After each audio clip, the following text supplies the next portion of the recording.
Bismillahirrahmanirrahim. Di dalam berkurban ada hal-hal yang disunnahkan bagi orang yang berkurban.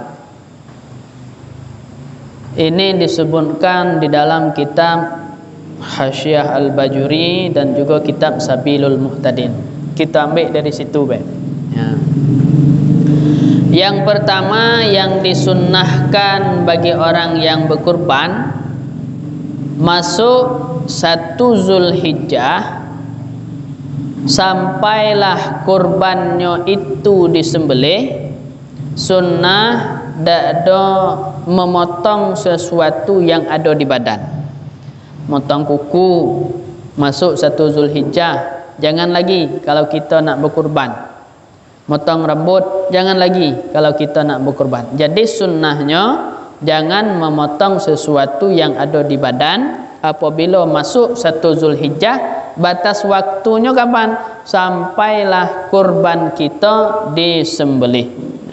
Ini berdasarkan hadis riwayat Imam Muslim daripada Ummi Salamah bahwa Nabi SAW bersabda, apa kata beliau? Idza ra'aitum hilala Zulhijjah wa arada ahadukum ay yudhiya falyumsik an sya'rihi wa ausfarihi.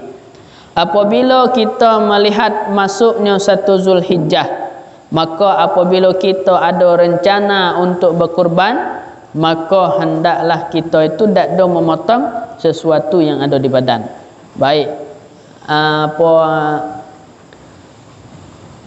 bulu rambut ataupun kumis dan lain sebagainya tidak usah dipotong lagi. Faedahnya apa?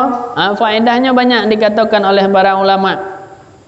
Salah satunya yaitu Syekh Abdullah bin Hijaz. Syekh Abdullah bin Hijaz ya, Al-Azhari, yaitu kitab Hasyiah Syargawi. Faedahnya adalah agar yang ada di badan itu mendapatkan ampunan daripada Allah Subhanahu wa taala.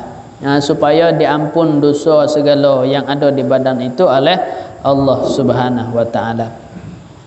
Kemudian yang kedua yang disunnahkan adalah menyembelih sendiri kurban.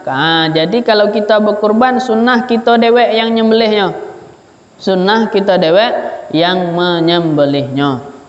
Makanya para ulama mengatakan daripada kita berkongsi satu kebau, satu jawi itu 7 orang, lebih baik kita itu berkurban sikok kambing untuk awak lah. Berkurban dengan sikok kambing itu lebih baik daripada kita berkurban dengan sapi berkongsi 7 orang. Ya, jadi bandingnya berarti sikok sapi kalau kita banding dengan 7 ekor kambing, elok 7 ekor kambing lagi dibandingkan 7 sapi. Tujuannya apa kaget? Salah satunya agar kita dapat sunnah menyembelih di situ. Nah, kalau sikok sapi itu 7 orang, macam mana nak nyembelih? Tak mungkin 7 orang munuh ada. Nah, jadi sunnah bagi orang yang berkurban menyembelih dewek kurbannya kalau dia itu ahli di dalam penyembelihan. Misalnya dak pandai apa nyembelih tahu mana syarat penyembelihan, mana yang harus putus, mana yang tak harus putus, tahu itu. Istilahnya berilmu lah di bidang syariat ataupun di bidang tekniknya. Harus berilmu. Kalaupun dia ini adalah yang berkurban adalah laki-laki, kalau perempuan sunnah diwakilkan. Ini berdasarkan hadis Rasulullah SAW daripada Anas bin Malik, yaitu riwayat Imam Bukhari. Apa kata Rasulullah? Apa kata Anas bin Malik? Nabi SAW kana yudahi bi kabshaini amlahaini wa ra'aituhu wadi'an qadamahu ala sifahihima yusamma wa yukabbiru fadzabahahuma biyadihi. Kata Anas bin Malik, Rasulullah itu di ketika menyembelih kurbannya, Rasulullah mengucap bismillah, Rasulullah bertakbir, kemudian Rasulullah sembelih dewek kurbannya yaitu dengan tangan beliau. Ini dalil sunnah menyembelih kurban kita dewek. Jangan nyuruh orang. Ya.